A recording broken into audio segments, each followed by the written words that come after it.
நானும் ஒரு தீர்க்கதரிசின்னு சொல்றது கிடையாது. நானும் தீர்க்கதரிசி. என்ன உண்மையாக நடந்ததுன்னு சொல்றேன்.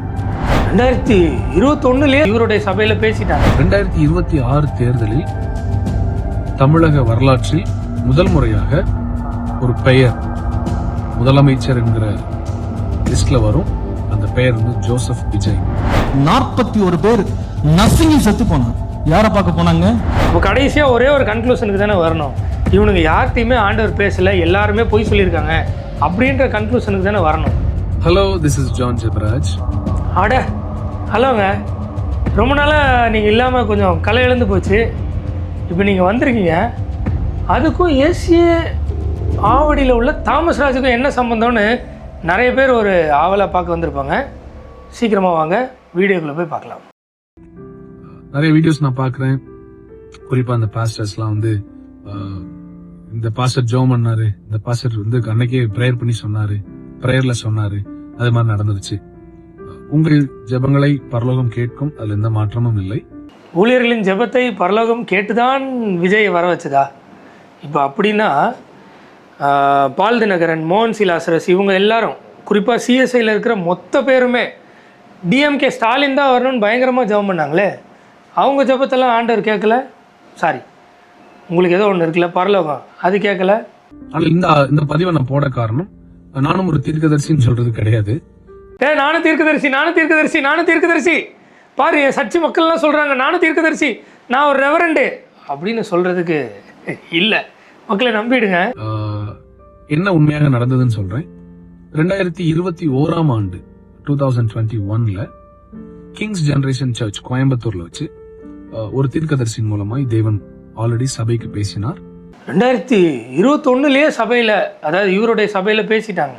என்னன்னு அதே போல நானும் ஒரு நாள் ஆண்டவர் எனக்கு காண்பித்தபடி அதை பகிரங்கமாய் டிக்ளேர் பண்ணேன். நான் என்னன்னா அதுதான் இருந்தாலும் எதையோ ஒண்ணு வெயிட்டா சொல்லிட்டீங்க ரெண்டு பேரும். விஜய் அவர்கள் அரசியலுக்கு வருவார் அப்படின்ற உறுதியே இல்லாத நாளில் கடவுள் பேசி ஒரு நாள் சர்ச்ல நான் டிக்ளேர் பண்ணேன். 2026 தேர்தலில் தமிழக வரலாற்றில் முதல் முறையாக ஒரு பெயர் முதலமைச்சர் என்கிற லிஸ்ட்ல வரும். அந்த பெயர் வந்து ஜோசப் விஜய் என்று நான் 2021 சபைக்கு தீர்க்க தரிசனமாக சொன்னேன். இப்ப என்னுடைய கேள்வி ரெண்டு பேருக்கும் இருக்கு, இவருக்கும் இருக்கு, தாமஸ் ராஜுக்கும் இருக்கு. இதுல தாமஸ் ராஜ் எங்கடா வந்தாருன்னா தொடர்ந்து பாருங்க, அது தெளிவா உங்களுக்கு காமிச்சு தரேன். இப்போ ஜான் ஜெபராஜுக்கு கேள்வி, 2021 சொன்னீங்கன்னா அதை ஏன் நீங்க எலெக்ஷனுக்கு முன்னாடி சொல்லலை? எலெக்ஷன் முடிஞ்சதுக்கப்புறம் ஏன் சொல்லலை? ரிசல்ட் வர்றதுக்கு முன்னாடி ஏன் சொல்லலை? 2021 நீங்கள் தீர்க்க தரிசனம் சொன்னீங்கன்றீங்களே, அந்த வீடியோ ரெக்கார்ட்லாம் கண்டிப்பாக உங்கள்கிட்ட இருக்கும். ஏன் வீடியோ ரெக்கார்டை போடாமல் மக்களை ரெக்கார்ட் பண்ண வச்சு பாத்தியா நான் சொன்னேன்னு ஏன் தம்பட்டு அடிக்கணும்? இப்படி நிறைய கேள்வி இருக்குது. அடுத்து இப்போ கூட நான் சொன்னேன், போன சர்வீஸில் நான் சொன்னேன், அதுக்கு முன்னாடி சர்வீஸில் நான் சொன்னேன்னா ஏன் சொன்னேன்றது ஏன் ரெக்கார்டில் வரல? கண்டிப்பாக இருக்கும் இல்லையா? உங்கள் சர்ச்சில் வீடியோ எடுக்க மாட்டிங்களா? ரெக்கார்டே இருக்காதா? அது என்ன எல்லாம் முடிஞ்சதுக்கப்புறம் நான் சொன்னேன் நடந்துச்சு, நான் சொன்னேன் அதுக்கு ப்ரூஃப் பாரு, என் சபை மக்கள் 3 பேர் வந்தால் சொல்கிறாங்க பாரு, ரெவரண்டு சொன்னால் தப்பவே தப்பாதுன்னு. இதெல்லாம் என்னது ஐயோ. சரி, இப்போது ஏசிய ஆவடி தாமஸ் ராஜுக்கு என்ன அப்படின்னு கேட்டிங்கன்னா, நானும் 3 வேளை குளிக்கிறேன், 3 வேளை ஜெபம் பண்ணுறேன், வெள்ளை சட்டை வெள்ளை ஜிப்பாக தான் போடுறேன், என்னுடைய ஃபேமிலியை கட்டுக்கோப்பாக வளர்க்குறேன், பயங்கர பரிசுத்தமாக வளர்க்குறேன், என் பிள்ளைகளெல்லாம் பரிசுத்தமாக வளர்க்குறேன், பயங்கரமாக உட்காந்து டீச் பண்ணுறேன், என் பிள்ளைகள்லாம் பயங்கர டீச்சிங், பயங்கர பர்ஃபெக்ட், எங்கள் அப்பா எங்களை அடித்து வளர்த்தார், எல்லாம் சொல்கிறேன். நான் கடவுள்னு இருக்கிறேன். ஆனால் கடவுள் உங்களுக்கு வெளிப்படுத்தலையே. போயும் மனைவியை விட்டுட்டு இன்னொருத்தவங்களோட போகிற இவருக்கு வெளிப்படுத்தினாரே. ஐயோ. இதுதான் என்னுடைய கேள்வி. ஏன்னா இவர்கிட்ட என்னென்ன நடந்திருக்குன்னு பாருங்க. 41 பேர் நர்சிங் செத்து போனாங்க. யாரை பார்க்க போனாங்க? தேச தியாகியவா? போய் இருமோ சுதந்திர போராட்டத்துல வந்து தேசத்துக்காக நின்று போராடின ஒருத்தரை பார்க்க போனானா? ஏங்க போய் நடிச்சாங்க. அவன் வெறும் நடிகன். அவன் முகத்தை பாக்குறதுக்கு ஆணும் பொண்ணும் கை குழந்தையோட போய் நின்று குழந்தை நசுங்கி செத்து போச்சுங்க. இந்த சினிமா மோகம் எங்க கொண்டு போய் விட்டுருக்கு பாத்தீங்களா? இன்னைக்கு மனுஷனை கொண்டு போய். இப்போ அதேதான், நானும் இப்படி இருந்தேன் வர்ஷிப்னா இப்படி தான் இருக்கணும்னு பாடம் எடுத்தேன். அவங்க வர்ஷிப்னா என்னன்னே தெரியாது. அவன் அப்படி சுற்றி இருக்கிறான், அவன் இப்படி சுற்றி இருக்கிறான். ஆனால் அவனுக்கு ஆண்டவர் கரெக்டாக சொல்லியிருக்காரு, ஏன் இவருக்கு ஆண்டவர் கரெக்டாக சொல்லலை? கரூர் ஸ்டாம்பீடுக்கு விஜய் தான் காரணம்னு போட்டு மிதி. இது ஆக்சுவலாக இந்த வீடியோ நான் எவ்வளோ தேடி பார்த்தாலும் கிடைக்கல, சரியா? வேறு யாரோ போட்ட வீடியோ தான் இது. ஆனால் இது ஏசிய ஆவடியிலே போட்ட வீடியோ. எலெக்ஷன் ரிசல்ட்டு கொஞ்சம் வேறு மாதிரி வந்தோடனே அந்த வீடியோலாம் டெலிட் பண்ணிட்டாங்க அப்படின்னு நினைக்கிறேன், இந்த வீடியோவை. ஆனால் இன்னொரு வீடியோ 100% டெலிட் பண்ணாங்கன்னு எனக்கே தெரியும். இந்த வீடியோ டெலிட் பண்ணாங்கன்னு நினைக்கிறேன். தெரிஞ்சவங்க யாராக இருந்தால் கமெண்ட் பண்ணுங்கள், சரியா? இன்னொரு வீடியோ எலெக்ஷனுக்கு முன்னாடி நீங்கள்லாம் டிஎம்கேக்கு தான் ஓட்டு போடணும்னு மார்க்கெட்டிங் பண்ணார், பார்க்குறீங்களா? ஆனால் அந்த வீடியோ இன்றைக்கி இல்லை. நான் அதுக்கான ப்ரூஃபை காட்டுறேன். இதோ எலெக்ஷன் 2026 தேர்தலுக்காய் ஜெபிப்போம் அப்படின்னு சொல்லிட்டு உமக்காக நான் ஒரு வீடியோ அவங்க சேனல்லே போட்டிருந்தாங்க. இப்போ கிளிக் பண்ணுறேன். கிளிக் பண்ணால் this video has been removed by the uploader.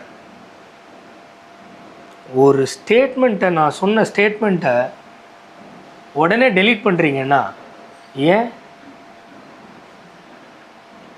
அதுக்குள்ளே நிறைய அரசியல் இருக்கும்ல. சரி, அதுக்கெலாம் நான் போல் டிஜிட்டல் வேர்ல்டில் இருக்கோம்யா. நீங்கள் டெலீட் பண்ணாலும் 4 பேர் ஏற்கனவே போட்டு வச்சுருப்பான். அதில் நான் எடுத்துட்டேன், பாருங்கள். வியாழக்கிழமை என்ன இருக்குது? எலெக்ஷன் இருக்குது. இதுக்காக நம்ம ஜெபிக்கணும். எல்லோரும் எழும்பி நில்லுங்களேன். எல்லோரும் எழும்பி நிற்போம். எழும்பி நில்லுங்க. அது என்ன உட்காந்துட்டே இருக்கீங்க? எழும்பி நில்லுங்க. எவ்வளோ பெரிய இது எலெக்ஷனு. நான் டிஎம்கேக்கு சப்போர்ட் பண்ணி ப்ரொபகேட் பண்ண போகிறேன். எழும்பி நில்லுங்க. இந்த தேசத்தின் குடிமக்கள் எல்லாம் எழுந்து நிற்போம். அல்லேலூயா. லைட்டாக அதில் ஒரு ஜோக்கு, அப்படி ஒரு மாதிரி இது பண்ணுறது, அப்படி ஜோக்கில் அப்படியே அழகாக தட்டி கொடுத்து கொண்டு போகிறது சரியான ஸ்கில் இல்லை. எதுக்காக ஜெபிக்கணும் அப்படின்னா, கர்த்தர் இந்த தமிழ்நாட்டை உண்மையாகவே இந்த தேசத்தில் ஒரு ஆசீர்வாதமான ஒரு மாநிலமாக வைத்திருக்கிறார். என்னன்னா அந்த ஆட்சி டிஎம்கேனால கர்த்தர் தமிழ்நாட்டை ஆசீர்வாதமாக வச்சிருக்கிறார். பல விதத்தில் ஆசீர்வாதமான ஒரு மாநிலம் இது. பொருளாதாரத்தில் இந்தியாவிலே முதல் இடத்துல இப்போ வந்திருக்குன்னு சொல்கிறாங்க. உண்மையிலே வந்திருக்கா அதெல்லாம் எனக்கு தெரியாது, வந்திருக்குன்னு சொல்கிறாங்க. எனக்கு அந்த ஆட்சி வரணும். வருமானத்தில் முதலிடத்துக்கு எழும்பி இருக்குன்னு சொல்கிறாங்க. சொல்கிறாங்க அதெல்லாம் எனக்கு இருக்குது. எனக்கு அந்த ஆட்சி வரணும்.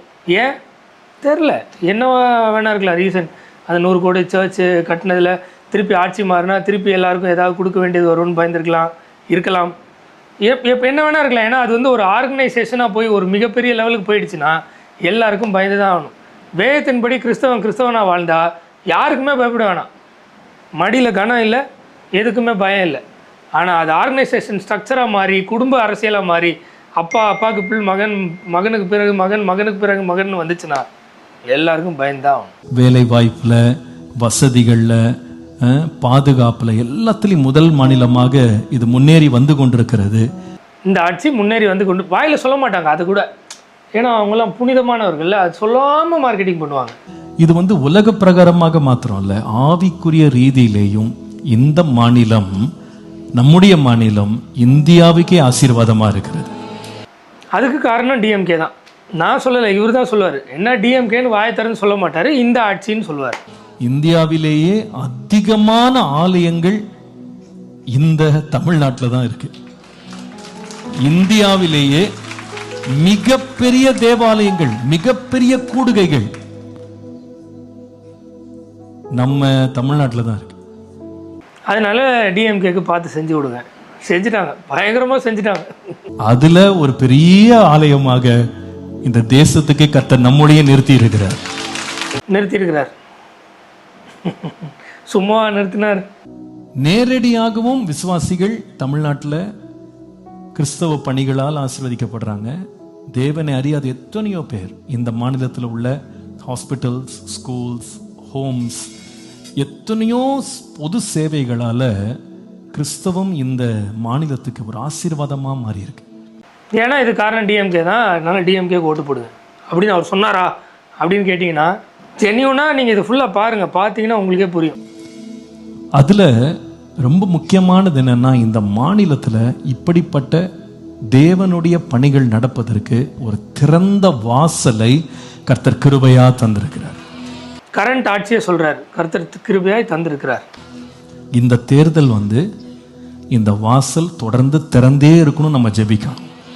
ஏன் திறந்திருக்கணும் அப்படின்னா, இந்த பணி இன்னும் தொடரணும், பெருகணும், கர்த்தருடைய ராஜ்யம் ஸ்தாபிக்கப்படணும். புரியுதா இல்லையா? இப்போ இருக்கிற ஆட்சியே தொடரணும்னு சொல்கிறாரு. ஆமாவா இல்லையா? ஜென்யூனாக பேசுங்க. சும்மா முட்டு கொடுக்கணும்னு அவர் வந்து டிஎம்கேன்ற பேரே யூஸ் பண்ணல, கட்சி ஆட்சிலாம் சொல்லலை அப்படின்னு சொல்லாதீங்க. ஜென்யூனாக சொல்லுங்கள். ஹல்லேலூயா. அதுதான் நம்ம நோக்கம். மற்றதெல்லாம் ரெண்டாவது, பொருளாதாரம் அதெல்லாம் மற்றவங்க பேசுவாங்க. ஸ்டார்டிங்கில் மற்றவங்க பேசுவாங்கன்னு சொல்லிட்டு இவர் தான் பேசினார். இந்த மாநிலம் பொருளாதாரத்தில் நம்பர் 1 இருக்குது, பாதுகாப்பில் நம்பர் 1 இருக்குது அப்படின்னு சொல்கிறாங்கன்னு இவர் தான் சொன்னார். இப்போ அதை மறந்துட்டார். அதெல்லாம் மற்றவங்க பேசுவாங்க, அதெல்லாம் நமக்கு தேவையில்லை. ஆவிக்குரிய ரீதியில் வளர்கிறோம், நமக்கு திறந்த வாசல் இங்கே இருக்குது, அதனால் இந்த திறந்த வாசல் தொடரணும் இப்படின்னு மார்க்கெட்டிங் பண்ணார். நமக்கு வந்து தேவ ராஜ்யம் இந்த தேசத்துல ஸ்தாபிக்கப்படுற அந்தியோகியா பட்டணம் போல சென்னை இருக்கு. அந்தியோகியா பட்டணம் போல சென்னை இருக்கு. முதலில் சீசர்களுக்கு அந்தியோகியா பொதுமக்கள் சீசர்களை பார்த்து இவர்கள் கிறிஸ்துவை பின்பற்றுகிறார்கள்னு கிறிஸ்தவர்கள்னு பேர் வைக்கிறாங்க. அப்படியா சென்னை இருக்கு? சென்னையில் கிறிஸ்தவர்களை பார்த்து இவர்கள் கிறிஸ்துவப்பா அப்பா பயங்கரமா இருக்குப்பான்னு சொல்லியிருக்காங்களா? அல்லேலூயா கோஷ்டின்னு வேணா சொல்லுவாங்க.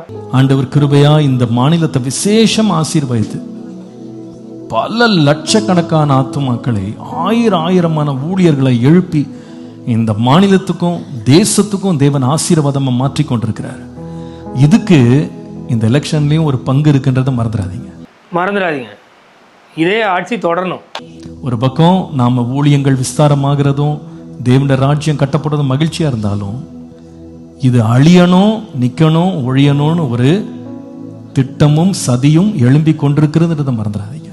இப்போ நான் 3 வேளை குளிக்கிறேன், 3 வேளை கடவுளை தொழுகிறேன், வெள்ளையும் சொல்லியமா சுற்றிட்டு இருக்கிறேன், எல்லாம் பண்ணுறேன். எனக்கு கடவுள் சொல்லவே இல்லை விஜய் தான் வருவாருன்னு. அதனால நான் விஜயை சாடுன்னு சாடினேன். எலெக்ஷன் கேம்பெயின் மாதிரியே சர்ச்சை யூஸ் பண்ணி டிஎம்கேக்கு மார்க்கெட்டிங்கும் பண்ணேன். ஆனால் அவன் டைவர்ஸ் கேஸ் போயிட்டுருக்கு, அதுக்கு முன்னாடி இன்னொருத்தவங்களோட இருக்கிறான், சுற்றிட்டு இருக்கிறான், அப்படி தான் இருப்பேன்றான், வீடியோ போடுறான். நான் ஒர்ஷிப் எப்படி நடத்தணும்னு பாடம் எடுத்துகிறேன். இப்படிலாம் இருக்கக்கூடாது உலக பிரகாரம். என் தம்பியே அதை கேட்குறானோ இல்லையோ, நான் பாடம் நடத்திக்கிட்டு இருக்கேன். ஆனால் எனக்கு ஆண்டவர் சொல்லவே இல்லை. அவன் எப்படியும் வர்ஷிப் பண்ணுவான், ஆனால் அவனுக்கு ஆண்டவர் சொல்லியிருக்காரு எப்படி அப்படின்னு இவர் யோசிப்பாரா? இல்லை மக்கள் தான் நீங்கள் யோசிப்பீங்களா? யாருக்கு தான் இப்போ ஆண்டவர் சொன்னார், யாருக்கு தான் சொல்லலை? இப்போ ஜான் ஜெபராஜுக்கு 2021ஆம் ஆண்டே சொல்லிட்டாருன்னா பால் தினகரனுக்கும் மோகன் சிங்கும் ஏன் சொல்லலை? அவங்க ஏன் கிறிஸ்மஸ் மீட்டிங்கில் ஸ்டாலினை பயங்கரமாக பேசுனாங்க? இப்படிலாம் யோசிப்பீங்களா? அப்போ கடைசியாக ஒரே ஒரு கன்க்ளூஷனுக்கு தானே வரணும். இவனுங்க யார்கிட்டையுமே ஆண்டவர் பேசலை, எல்லாருமே பொய் சொல்லியிருக்காங்க அப்படின்ற கன்க்ளூஷனுக்கு தானே வரணும். ஆமாவா இல்லையா? சரி, என்னைக்கு பைபிள் படிக்க போகிறீங்க? என்னைக்கு இவனுங்களெலாம் விட்டுட்டு இவனுங்களாம் தேவ ஊழியர்கள் அல்ல, இவங்கெல்லாம் பொய் சொல்கிறாங்க, வேதம் மட்டும்தான் உண்மையானது, ஆண்டவருடைய வார்த்தை நம்ம கையில் இருக்க, நம்ம ஆண்டவரை பின்பற்றுறதுக்கு இவங்கெல்லாம் எதுக்கு ஏஜென்ட் நமக்கு தேவையில்லையா அப்படின்னு முடிவுக்கு என்னைக்கு வருவீங்க? ஓகே.